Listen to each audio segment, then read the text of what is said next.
कौन सा खेला खेल रहे हो? फुटबॉल। और ये डंडे से क्या होगा? अच्छा अच्छा।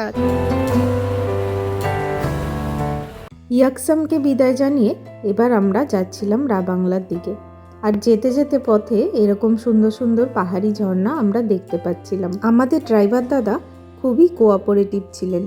উনি আমাদের বলেছিলেন রাস্তায় যেখানে যেখানে আপনাদের সুন্দর জায়গা পেলে ফটো ভিডিও তুলতে ইচ্ছা করবে আমাকে জানাতে পারেন। তাই আমরা এই ঝর্ণাটার সামনে দাঁড়ানোর সিদ্ধান্ত করলাম আর কিছুক্ষণ নিজের চোখে এবং ক্যামেরাতে এই প্রাকৃতিক সৌন্দর্য বন্দি করলাম।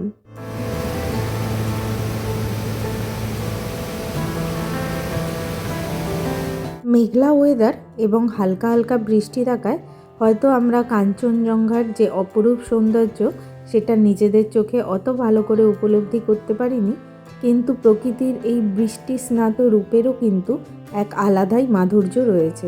পাহাড়ি ঝর্ণার মাঝখান দিয়ে রাস্তা, আর এইরকমভাবেই জলে ভিজতে ভিজতে সমস্ত গাড়িগুলো সতর্কতার সাথে সামনের দিকে এগিয়ে চলেছে। এত কাছে ঝর্ণার জল পেয়ে খেলতে কোন বাচ্চা মনের না ইচ্ছা করবে।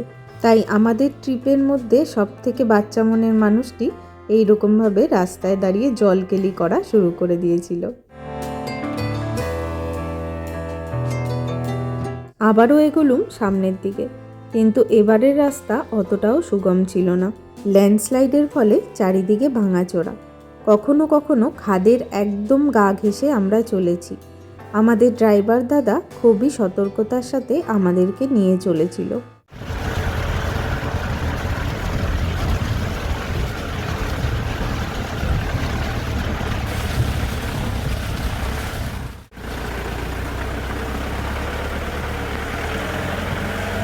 একে তো রাস্তার অবস্থা এতটাই খারাপ, তার মধ্যে আবার যদি অপোজিট সাইড থেকে গাড়ি চলে আসে তখন কিন্তু আবার আমাদের পেছনের দিকে কিছুটা সরতে হচ্ছিল, কারণ একসাথে দুটো গাড়ি পাশাপাশি যাওয়ার মতো কোনো পরিস্থিতি ছিল না।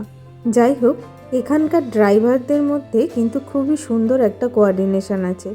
পরিস্থিতি যেরকমই হোক না কেন কাউকে কিন্তু কখনো খুব জোরে জোরে বা বারবার হর্ন বাজাতে শুনতে পাইনি একবারও।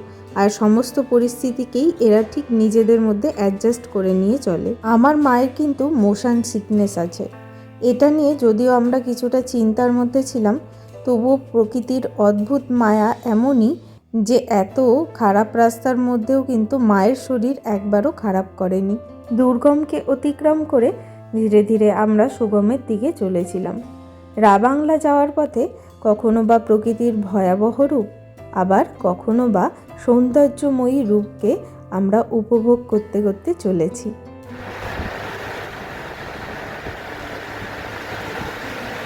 রাতেবেলা যদি লেট করে 9টা সাড়ে 9টার দিকে ডিনার করি না, তাহলে সকালবেলা উঠে তাড়াতাড়ি করে ব্রেকফাস্ট আমি কখনোই করতে পারি না। তাই তো পাকামো করে আজকেও ব্রেকফাস্ট না করে বেরিয়ে গিয়েছিলাম। রাবাংলা যাওয়ার পথে এই দিদির দোকানে দাঁড়ালাম তাই খাবো বলে।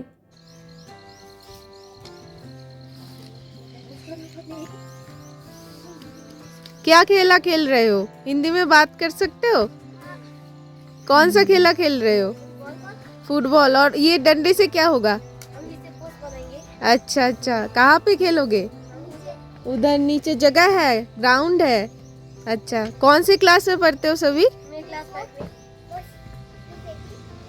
अच्छा, तुम केजी में अभी हो। बहुत सुंदर है तुम्हारा जगह, बहुत सुंदर है। এখানকার লোকাল লোকেদের ব্যবহার কিন্তু খুবই ভালো লেগেছে আমার। ওরা খুব সহজভাবেই মানুষকে আপন করে নিতে পারে। যে দিদির দোকানে আমরা খাবার খাওয়ার জন্য দাঁড়িয়েছিলাম উনিই আমাদেরকে ওনাদের নিজেদের ওয়াশরুম ব্যবহার করতে দিয়েছিলেন।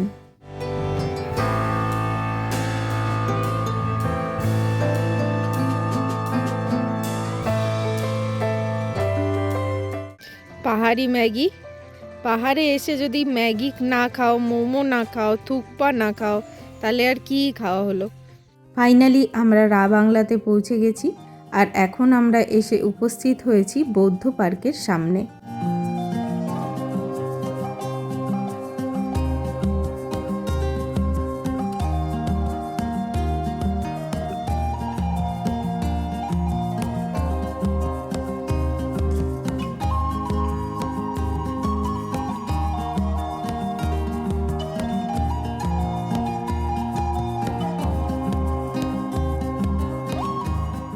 ভেতরে এতটাই কুয়াশা তখন আদেও বুঝতে পারছি না যে কিছু দেখা যাবে কি যাবে না।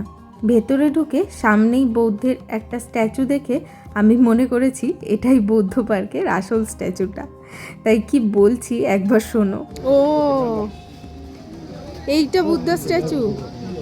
যাই হোক, পরে ভুলটা ভাঙলো ভেতরে ঢুকে।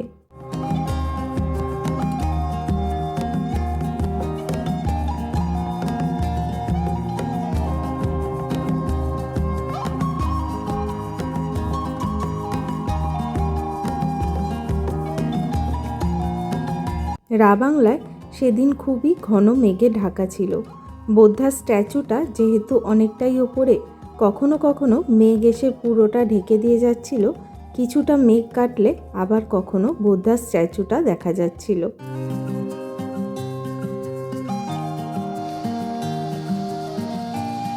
আদেও জানতাম না যে কিছু দেখতে পাবো কিনা, কারণ ধীরে ধীরে চারিদিকটাতে আরও ঘন অন্ধকার নেমে আসছে। যাই হোক, প্রকৃতি যেরকম রূপ নিয়ে আজকে আমাদের সামনে ধরা দেবে ঠিক করেছে, সেটাকেই অ্যাকসেপ্ট করে নিয়ে ধীরে ধীরে আমরা সামনের দিকে এগিয়ে গেলাম।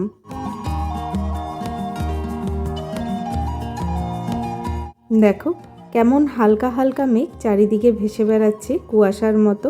তাই মন খারাপ ভুলে আমরাও এনজয় করার কথা ডিসাইড করলাম, কারণ বাড়িতে বসে থাকলে এত সুন্দর মেঘেদের মধ্যে দিয়ে হাঁটা, এই রকম অনুভূতিটাও তো পেতাম না বলো। পাহাড় প্রকৃতি তো নিজের মেজাজেই চলবে, তাই আমরাও ঠিক করলাম যে আমরাও নিজেদের মেজাজটাকে এবার ঠিক করে সামনের দিকে এগিয়ে চলি।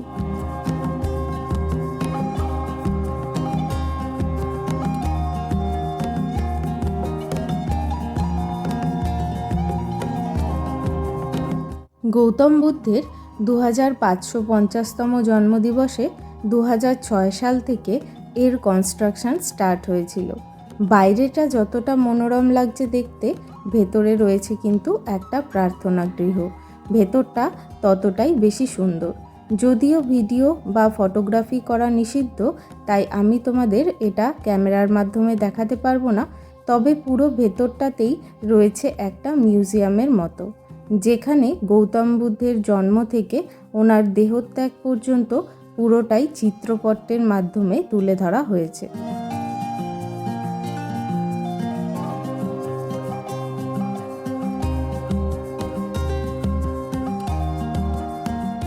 ,130 ফিট উঁচু এই মূর্তিটা সত্যিই অসাধারণ, এবং এই জায়গাটারও না একটা আলাদা ধরনেরই অরা রয়েছে।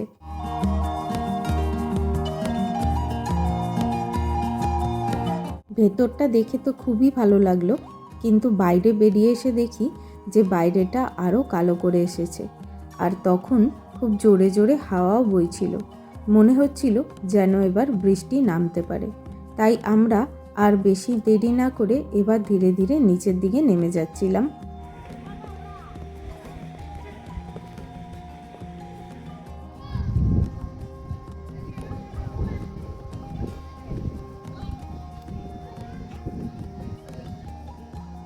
বৃষ্টি কিন্তু 1 ফোঁটা 2 ফোঁটা করে তখন শুরু হয়ে গেছে, কিন্তু আমাকে ঘোরা থেকে তবুও আটকায় কে। পুরো মেঘেদের মাঝখান দিয়ে যাচ্ছি আমরা।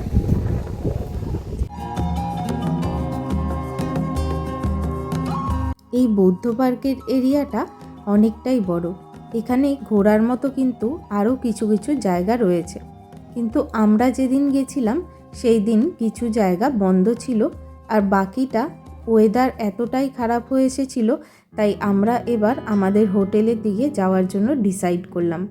রাস্তাতেও তোমরা দেখতে পারবে যে দাদা খুবই সতর্কতার সাথে গাড়ি চালাচ্ছিল, কারণ সামনে কুয়াশার কারণে কিছুই দেখা যাচ্ছিল না। ফাইনালি আমরা হোটেলে এসে পৌঁছালাম। হোটেল রুমটা ছিল ডিসেন্ট। এই সামনে যে জানলাটা রয়েছে, এখান থেকেও কিন্তু ওয়েদার ভালো থাকলে কাঞ্চনজঙ্ঘার ভিউ দেখা যায়, কিন্তু এখন ওয়েদার কেমন আছে সেটা তোমরা নিজেরাই দেখতে পাচ্ছ। এখানকার খাবার দাবার কিন্তু ছিল খুবই ভালো, বাঙালি স্টাইলে একদম ঘরোয়া খাবার। খাওয়া দাওয়া সেরে নিয়ে গোটা দিনটা কোথায় কোথায় বেড়ালাম, কি করলাম, সেটা জানতে গেলে কিন্তু আমাদের সাথে থাকতে হবে পরবর্তী ভিডিওতেও।